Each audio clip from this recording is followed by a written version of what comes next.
Olá, meus amados irmãos, dando continuidade aqui na segunda parte, né, do que eu estava mencionando com os irmãos, né, a questão do livro de Gálatas e do livro da segunda epístola de Pedro, né. Em Gálatas nós vemos, né, como no vídeo anterior, que houve um equívoco ali, tanto de Pedro, né, da parte de Pedro, né, com relação à questão da salvação, com relação à questão do evangelho, né. Pedro ainda acreditava que era para a circuncisão. Obviamente, isso nunca foi anulado, segundo a fé de Pedro, né? Porém, é quando Pedro ele anulou que Jesus poderia, porventura, escolher entre um judeu alguém que pudesse trazer o evangelho para o gentil.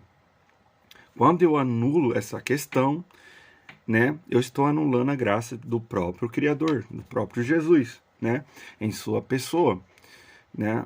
Então, há uma questão de intolerância, né? Intolerância com aqueles que recebem da parte de Deus algo que eu não recebi, né? Então, Paulo fala que cada um recebe a segunda medida aquilo que Deus quer. Então, se Deus proporcionou você ter o dom, você vai ter o dom.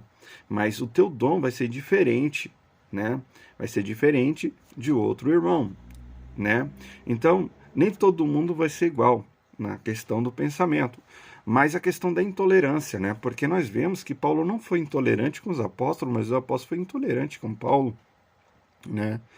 E Paulo de nenhuma maneira quis colocar Pedro para baixo, né? Mas Paulo ele deixou uma questão, né? Em Gálatas, né?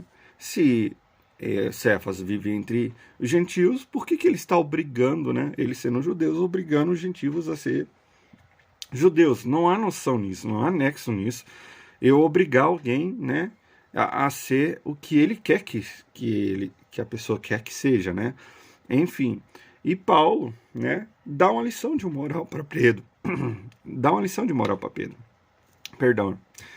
E provavelmente Pedro naquela época não tinha uma mentalidade natural, mentalidade emocional e madura no momento para entender o que Paulo havia falado a ele, ou até mesmo aqui Jesus tinha se referido a ele no Evangelho, né? Mas nós observamos um pouco mais tarde, aonde Pedro escreve a segunda epístola, né? Ali, exortando Paulo no capítulo 3 da segunda epístola, no versículo 15 diante, né?